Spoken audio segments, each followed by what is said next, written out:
Hey, Pretty Girl Club. So today I want to discuss why people make fun of you for talking or acting white. We all know that those are very ignorant statements, but I want to dive a little bit deeper into the subconscious mindset that happens when people start accusing you of this, because I've noticed that one of the reasons people will say you talk white is because you don't speak in African American vernacular English. And for those of you who are familiar with linguistics, what that means is maybe you don't use all of the African American slang. Maybe you don't have, some people call it a black scent. I know that a lot of these things are based on very ignorant stereotypes, but it's an ignorant thing for people to say you talk white. But another thing I've noticed is that when it comes to the whole talking white thing, some people are actually jealous of your fluid identity. So, you guys know that I am a big proponent of having a fluid identity. That's right. That means that you have the right to jump in and out of unambiguous blackness whenever you want. You have the right to jump in and out of whatever culture you want to. By the way, have you ever noticed that whenever people say you're only black when convenient, what they basically mean is you are multicultural?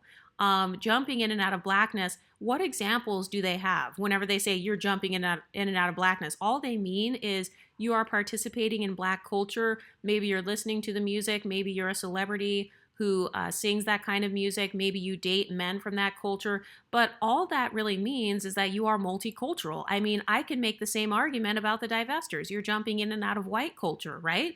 You're dating men from the white culture. Maybe you listen to music by Taylor Swift or somebody who's white.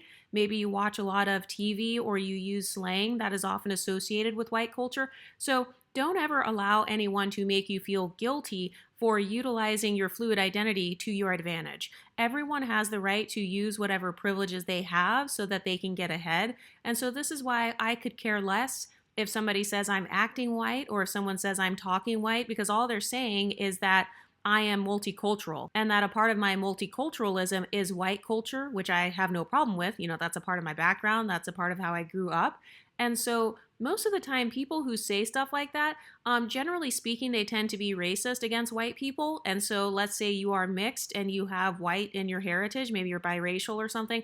A lot of times, the same people who make those types of talking points will end up being racist against biracials as well. But I have noticed that a lot of people who feel underprivileged, they don't feel like they fit in a white community. They don't feel like they can go into a restaurant with all white people and feel comfortable. Or maybe they can't go into the workplace where there are a bunch of white people and feel comfortable. Maybe when it comes to dating, they feel kind of that inferiority complex around white men. Or maybe they don't have any friends who are white women. Maybe they have a hard time making friends with girls who are white because of their own internalized racism against white people, or maybe their own inferiority complexes. And so when you speak in a way that reminds them of the white culture, oftentimes what people won't admit is that you speak like someone who is an oppressor, or you speak like someone who has a higher socioeconomic status, or you speak like someone who is not quote unquote from the hood.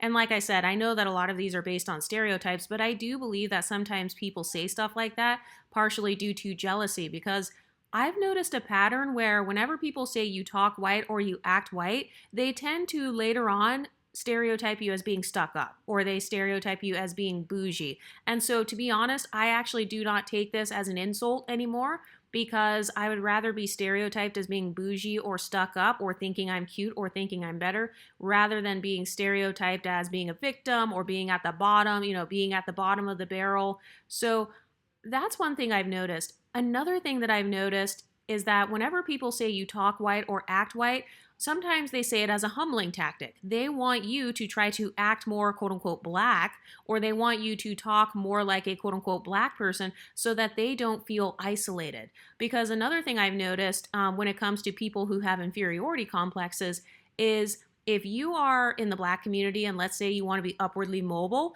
we all know that the more upwardly mobile you become, sometimes you're going to encounter different people, and that includes white people. So I've noticed that if people feel isolated or they feel like they're alone or like they're at the bottom, they will tell you that you're talking white or acting white because they want you to change your behavior. They want you to try to prove your blackness to them. They want you to try to prove that you're down with them. That's another phrase that I hear a lot.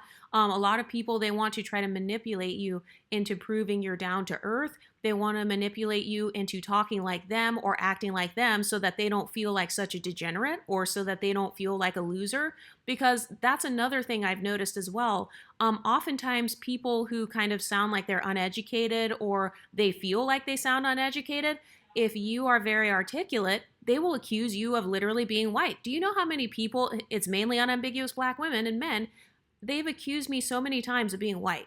Like people have said that I'm a white woman, that I'm pretending to be a black person on here, or, I'm white just because of the way that I sound.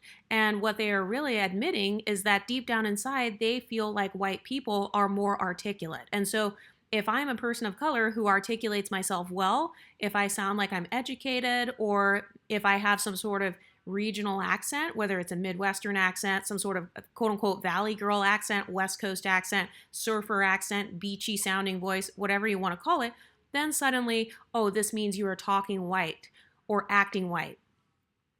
And also, when it comes to acting white, I've noticed that I've usually been told that I act white when it comes to my hobbies. So I do a lot of hiking. I've done like boating before. I've done camping and stuff like that. I've done like long distance running. I've also done stuff at night. So like going out on a trail at night or going out hiking in the evening. And I've noticed that whenever I have kind of this carefree behavior where I'm not afraid of like being robbed and stuff, people have told me that I act white. So once again, they're revealing their own internalized anti-blackness to the point where they think that acting black means apparently you have to carry a weapon on you, or, you can't go out on the street at certain times of night because people might rob you or something like that. But I don't have those same traumas. So that's another thing I've noticed. Whenever you can't trauma bond with someone who feels like they're at the bottom, then they will try to guilt you. So what they're doing is they want you to feel the same white guilt that an actual white person would feel. And so they will try to call you out like, oh, well, you're talking white, or you're acting white, or you think you're white, or you look white, or you act like a white girl. One thing that I've been told is I flip my hair like a white girl because apparently, my hair falls down. You know how some people who have afros, your hair grows in an upward direction? So my hair grows downwards. And I remember flipping my hair over my shoulder and people were like, oh, you flip your hair like a white girl. So even these little stereotypes that people have, oftentimes they're just placing it on you because they're just not familiar with other cultures. They're not multicultural. And so they make fun of multiculturalism. They make fun of you if you are not from their same very closed-minded culture. I've talked on this channel before about being monocultural versus multicultural. So being monocultural means you've only grown up around one group of people. Maybe you only grew up around the black community. You only understand African American slang. You only understand dating from an African American perspective. And so then when you get out into the real world, which has, people of all nationalities and backgrounds, then suddenly you're in shock and you actually are at a disadvantage if you are monocultural. But don't worry, you can overcome that. I teach that on this channel. But a lot of people who are monoculturally African American are actually at a disadvantage because obviously the world doesn't revolve around just one culture. The world doesn't revolve around just one people group. And so it's actually better for you to be multicultural because you're going to have an easier time making friends. You're going to have an easier time relating to people of other cultures. You will definitely have an easier time getting a job or kind of like making your way in the workplace because you won't have as many negative stereotypes about non-black people. I have been around so many people from the African American community who have unfortunately made these rude comments, and it actually causes people of other backgrounds to get offended. So I'm actually thinking of Fanita. I recently did a video on her, and I saw this clip of Fanita where she was talking to this white guy, and she said that he had no upper lip or his upper lip is small. That's a very common thing in the white community, obviously. He's not African American, so he's not going to have these full lips. And also, not every African American has full lips either. But Fanita making that comment against that white guy, that actually is proof that she has more of a monocultural background. She's not used to being around people who have small lips or being around guys who have small lips. And so it stands out to her. And so she didn't even realize that she was saying something offensive by making fun of his features because she's not used to being around people with those features. And notice how that guy in the clip, he actually checked her and he made a comment on her weight. And then she suddenly realized, oh crap, I just made fun of his facial features.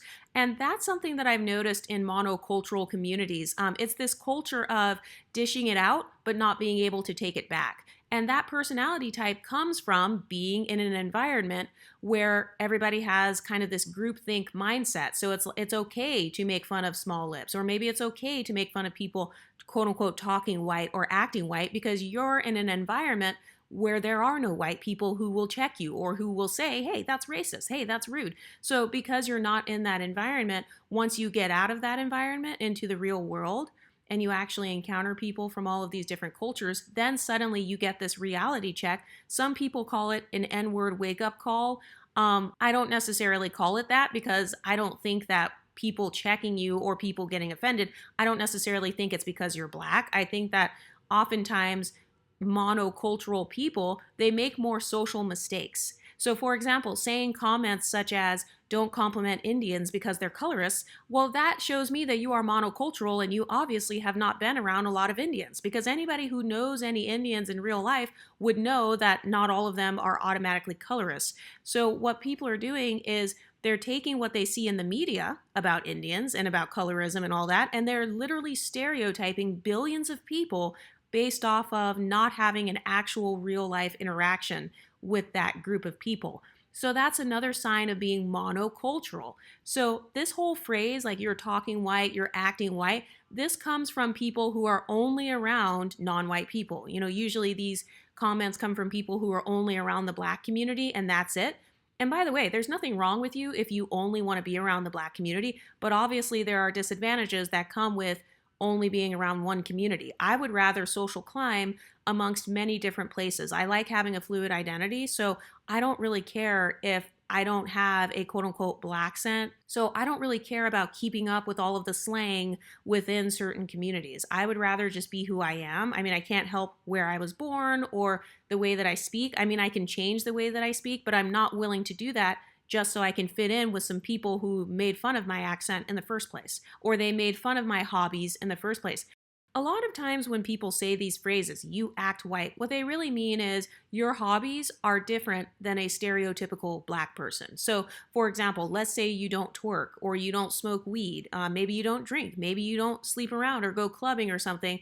And maybe you like to listen to classical music. I like listening to classical music too, or music where they're like singing in a choir, like in the Catholic churches and stuff.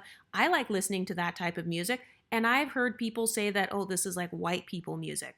And it's like, well, I have the right to enjoy whatever cultures I want to enjoy. I am multicultural. So if I want to enjoy these other cultures, then I have the right to do that. But from here on out, I actually take it as a compliment, because what they're really saying is you are multicultural, and a part of the culture that I can see in you happens to be a white culture. So let's say you're mixed with that. Okay, well then that's fine. Or let's say you just live in a neighborhood that has white people and other people like Asian people or whatever, then who cares? Because that's another thing I've seen too, where people are like, oh, you think you're Asian or you're trying to be Asian. I've noticed people don't say it only about white people. They'll say it about other groups, like you're trying to be Asian, or like you're not Indian, you're not Hawaiian. Who do you think you are? You're not Pacific Islander. Why are you trying to act like you're Native American? You're not a real native. What they're saying is, I can tell that you are multicultural and you are knowledgeable about Native Americans or whatever other group, and I am threatened by that. And so I'm going to try to put you back in the African American box. I don't want you to be multicultural, because multiculturalism gives you social benefits. And so I'm going to try to make you feel guilty for the hobbies you have and for your personality traits, because I'm threatened by it. Usually these types of people who make these comments, they are socially competing with you, or they view you as their social competition, and they can see that you have a social advantage. Being multicultural is a huge social advantage. And this is why a lot of people get mad. Let's say you're mixed race, they'll be like, you're jumping in and out of blackness. That's a gaslighting phrase, because multiculturalism, the actual definition, means that you get to enjoy other cultures. So you can be a monoracial white person who enjoys Asian food, or who enjoys going to China, going to visit Japan. You enjoy anime. I don't see you telling white people you're jumping in and out of Asian. No. Why is it that people only say that to you if you are considered to be a privileged African American? Well, they're saying it because they're hoping that you're dumb enough to fall for it, and they're hoping that you're dumb enough to not use your social privileges to your advantage. And we're not falling for it over here.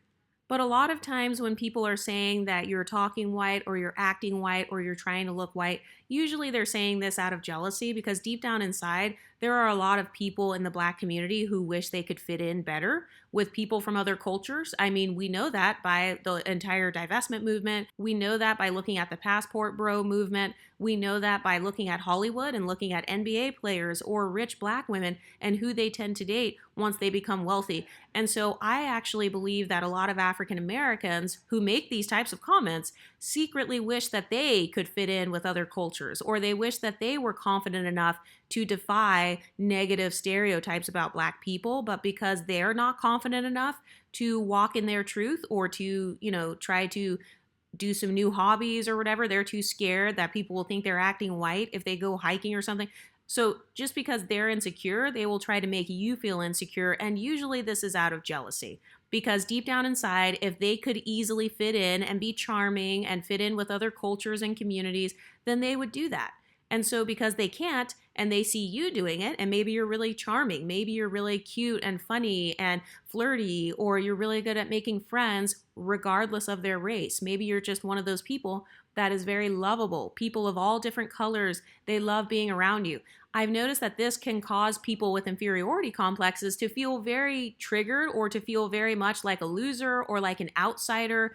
And so they get mad at you because they feel like, hey, you're an insider, or basically you're multicultural is what they're saying. You're an insider with these communities. You fit in well with these communities and I don't. And so now I'm going to try to shame you, and I'm going to try to use your Blackness as a weapon against you by reminding you, hey, you're Black. You don't go hiking. Black people don't go hiking. Black people can't swim. Black people can't do XYZ. So they're doing this thing because they want you to get back in your place. And a lot of these types of people, they feel like their place is at the bottom. And we know this because if you look at any of the YouTube channels, they talk about this.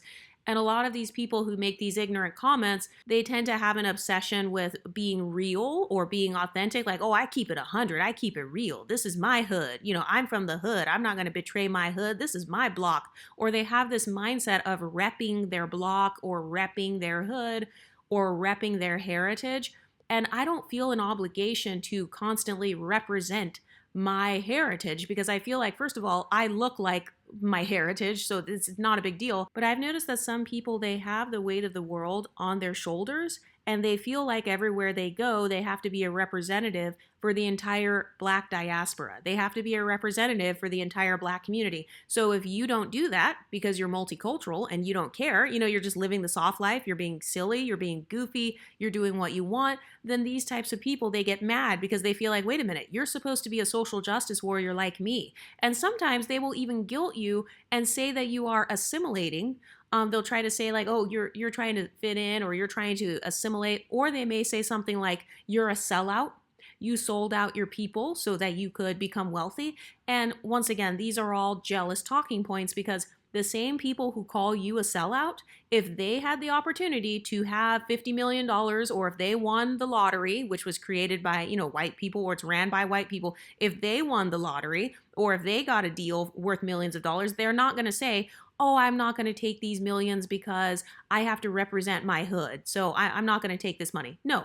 Most of these people, they're just jealous of the privilege that comes with being multicultural. And so they will try to guilt you by saying you're acting white or you're talking white, when in reality, what you're really doing is you're probably just articulate, or maybe you don't use all the same slang, or maybe you just happen to fit in with people of different ethnic groups, which is a good thing. All of those things are privileges. Being smart is a privilege. Being likable is a privilege. Being multicultural is definitely a privilege. And don't even get me started on if you speak another language, because I've noticed another habit too, where let's say you are African American and you're learning Italian, or you're learning some European language, or you're just learning a language where you weren't born speaking that language. Sometimes people will try to gaslight you and they'll be like, well, she doesn't really speak Spanish at home, or she doesn't really speak Italian. And they're trying to expose you. They want you to feel like a fraud or like an imposter around those non-Black groups because they feel like a fraud or an imposter when they are around non-Black people. And so that's why they will say to you, you're acting white. You're trying to be white, because they associate those talking points and those hobbies with being a fraud. And even though you're being genuine, they don't know how to not feel like a fraud around white people or around non-Black people. So they want to try to guilt you and make it like, oh, that's not really who you are. You're just this ghetto girl from the hood. You don't know any other languages. You're not classy. You're not actually articulate. You don't know what you're talking about. They're trying to get you to feel inferior because that's how they feel. They feel inferior when they are the only one who can't have a fun conversation, or they can't have as much fun. Because think about it, if I'm constantly thinking about everybody being colorist against me, or if I'm walking around pinpointing who's racist or who looked at me and, oh, this white lady looked at me funny, or this Indian guy, I can't compliment him because he's probably a colorist, and so is probably a texturist. If I'm walking around with those types of negative thoughts in my head 24/7, then of course I'm going to feel like I don't fit in if I'm in a non-Black environment. And so those types of people are the ones who get mad when you are still having fun. Whether you're around Black people, around white people, around any groups of people, you don't have those social limitations. But the people who use these phrases, you're talking white, you're acting white, you sound white, you want to be white, what they're saying is, you are Black, and so you need to stay within these stereotypes. You're not allowed to break these stereotypes as a Black person. Another reason that I think that these comments are out of jealousy is because oftentimes ignorant people, they associate whiteness or any white hobbies, they associate that with privilege. And so by being multicultural, meaning that you can hang out with anyone, Black, white, or whatever, that's actually a form of privilege. And so that is actually proof that that person views you as being privileged, because you can walk into a boardroom with all white people and you don't feel uncomfortable. And so because they view you as being more privileged, the jealousy comes out. Then they start trying to say, oh, you're trying to act white, you're selling out, you're abandoning your people, you're just trying to fit in with whiteness. And meanwhile, behind closed doors, that person is divesting and dating white people, or that person is saving up their money so they can move to a white neighborhood. So once again, anytime somebody accuses you of this, they are most likely doing the same thing. And like I said, I support multiculturalism. And so you have the right to participate in whatever culture you see fit. If you get along well in a white neighborhood, or your boyfriend's white, or maybe you were adopted by a white family or something, who cares? I don't feel like that's something that you should be ashamed of. Every person has the right to go where they're celebrated. Every person has the right to hang out with people who make them feel special, who make them feel beautiful, who make them feel heard.